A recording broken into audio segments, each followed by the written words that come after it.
তৃতীয় শ্রেণীর বন্ধুরা কেমন আছো সবাই? আশা করছি ভালো আছো। আলহামদুলিল্লাহ আমিও ভালো আছি। গণিত বইটা এবং খাতা কলম নিয়ে বসে পড়ো।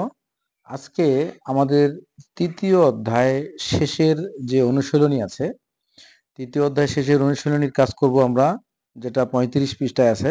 লক্ষ্য করো এখানে পৃষ্ঠা 35, 35 পেজ, ঠিক আছে? আচ্ছা, এই অনুশীলনীর কাজগুলো আমরা করব এবং আরো অনেকগুলো প্র্যাকটিস তোমাদেরকে দিব। আমি অনেকগুলো কাজ তোমাদেরকে দিব, অনেকগুলো মডেল কোশ্চেন তোমাদেরকে দিব, যাতে যেখান থেকে আমরা অঙ্ক করতেছি সেখান থেকে আমাদের যে কোনো ধরনের কোশ্চেন আমরা অ্যান্সার করতে পারি, ঠিক আছে? তার আগে বলি, তোমরা যারা আমার কাছে পড়ার জন্য ফোন দিচ্ছ, আমাকে অনেক অনেক ভালো লাগছে যে তোমরা ক্লাস 3-তে পড়ো, অথচ সরাসরি ফোন দিয়ে জিজ্ঞেস করতেছো, স্যার আপনি মুজিবত স্যার না, আপনি আমাকে পড়াবেন। আমার ভীষণ ভীষণ ভালো লাগছে। যাই হোক, তোমরা যারা নতুন যারা আছো, আমি চাই ক্লাস 3-র একটা, আমাদের গোটা দেশে, সারা দেশের ক্লাস 3-র একটা বিশাল নেটওয়ার্ক তৈরি করব আমরা। এবং ক্লাস 3-র বন্ধুরা সবাই দলে দলে ফোন দাও আমাকে, যুক্ত হও আমার চ্যানেলে, ওকে, আমার আই স্কুলে, ঠিক আছে? এই নাম্বারে ফোন দিবা 01710605874 ওকে, মুজিব স্যার। আচ্ছা, চলে এসে আমরা কাজগুলো করে ফেলি ঝটপট। দেখো 35 পৃষ্ঠায় আমাদের যে অনুশীলনীটা আছে সেটা হচ্ছে, দেখো 1 নম্বর সঠিক উত্তরটিতে টিক চিহ্ন দেই। 1 নম্বরটা হচ্ছে, দুটি সংখ্যার মধ্যে যে সংখ্যাটি থেকে বিয়োগ করা হয় তাকে কি বলে? খেয়াল করো, যে সংখ্যাটি থেকে বিয়োগ করা হয়, মনে করো আমরা এখানে বিয়োগ করতেছি 20কে, 20 থেকে 15 বিয়োগ করতেছি। এখানে প্রশ্ন হচ্ছে যে সংখ্যাটি থেকে বিয়োগ করা হয়, আমরা এটাকে জানি, এটা জানি বিয়োজন, এটা হচ্ছে বিয়োজন, এটা হচ্ছে বিয়োজ্য, তাই না? এটা বিয়োজ্য। আর যেটা ভাগ, 20 থেকে 15 বিয়োগ করলে কত? 5। এটা হচ্ছে ভাগফল, তাই না? এটা হচ্ছে ভাগফল, তাই তো? তাহলে যেটা থেকে বিয়োগ করা হয়, এখানে কি বলা হয়েছে, তোমার বুঝে বুঝে অঙ্কগুলো করবে। যে সংখ্যাটি থেকে বিয়োগ করা হয় তাকে কি বলে? তাকে বলে বিয়োজন। এই যে এটা বলে বিয়োজন, ঠিক আছে? বিয়োজন বলে। তাহলে এটার উত্তরটা হচ্ছে খটা, খটা হচ্ছে উত্তর। এবার দেখো 2 নাম্বার, আহ, আনাবিয়ার কাছে 1500 টাকা আছে, লিয়ার কাছে 950 টাকা আছে। আনাবিয়ার কত টাকা বেশি আছে তা বের করার জন্য কি করতে হবে? আচ্ছা, মনে করো তোমাদের দুইজনের কাছে, দুই বন্ধুর কাছে, একজনের কাছে 30 টাকা আছে, আর একজনের কাছে কি আছে? 10 টাকা আছে। এখন কার কাছে বেশি আছে সেটা বের করতে কি করতে হবে? এই 30 থেকে আমরা 10 যদি বিয়োগ করি, 20। কার কাছে? এটা যার কাছে আছে, মনে করো এটা আছে রহিমের কাছে, আর এটা আছে করিমের কাছে। তাহলে রহিমের কাছে কত টাকা বেশি আছে? 20 টাকা বেশি আছে। এটা কিভাবে বার করলাম? বিয়োগ করলাম, তাই না? তাহলে এখানকার উত্তরটা কি হবে বলো? আহ, বিয়োগ, তাই না?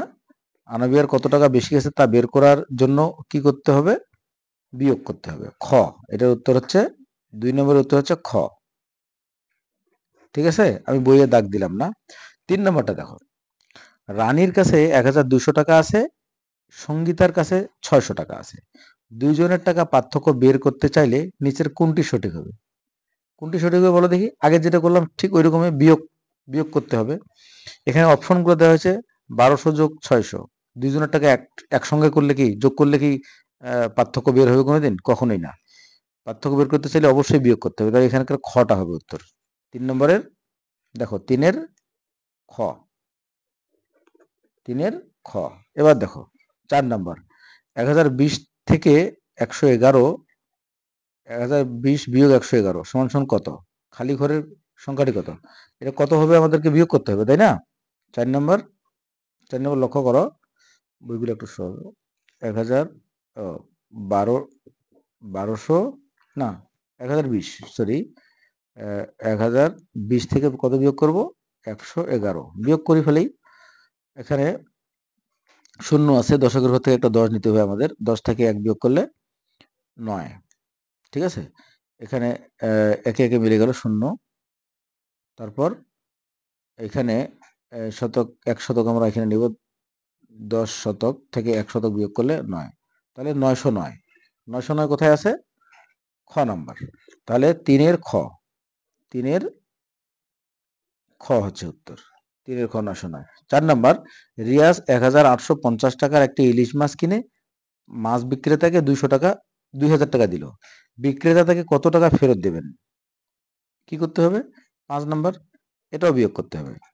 1850, তাই না? আর 2000 উপরে হবে।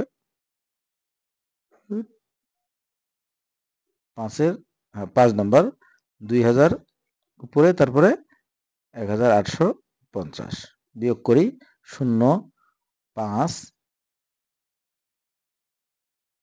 1, 150, তাই না? 150 কোথায় আছে?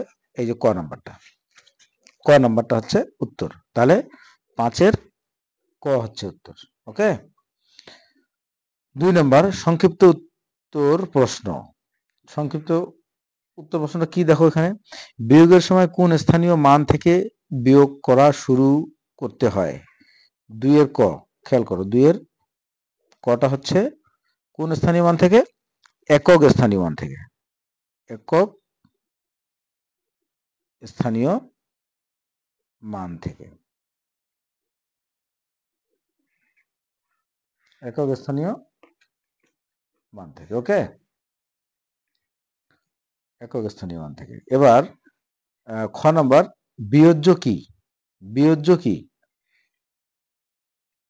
এখানে আমরা কি লিখবো? খ নাম্বার, খ নাম্বারটা হচ্ছে যাহা বিয়োগ করা হয়। যাহা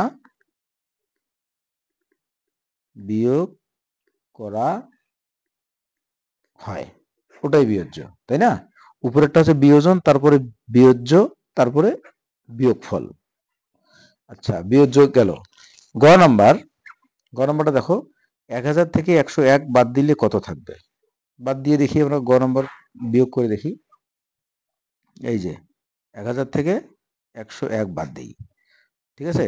এখানে আমরা দশক থেকে একটা দশক নিব, 10 থেকে 1 বিয়োগ করলে 9, তাহলে 9 হলো, তাই না? এখান থেকে যেহেতু কি গেছে? 1 গেছে, তাহলে এখানে থাকতেছে, এখানে কিছুই নাই, তাহলে আমরা এখান থেকে যেহেতু 1 নিয়েছি, তো আমাদেরকে এখানে 100 আনতে হবে, 10 আনতে হবে। 10 আনলাম, হ্যাঁ, তাহলে এখান থেকে 1 চলে গেছে, 9, 9 আনি, ঠিক আছে? তারপর এখান থেকে আমরা 1000 নিয়ে আসি। 1000 নিয়ে আসলে কি হবে বলো দেখি? 1000 নিয়ে আসলে হবে,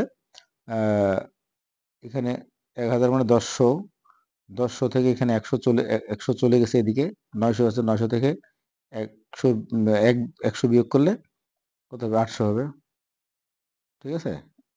800, 899, আর 101 যোগ করলে কিন্তু 1000 হয়, তাই না? তাহলে 899 হচ্ছে উত্তর।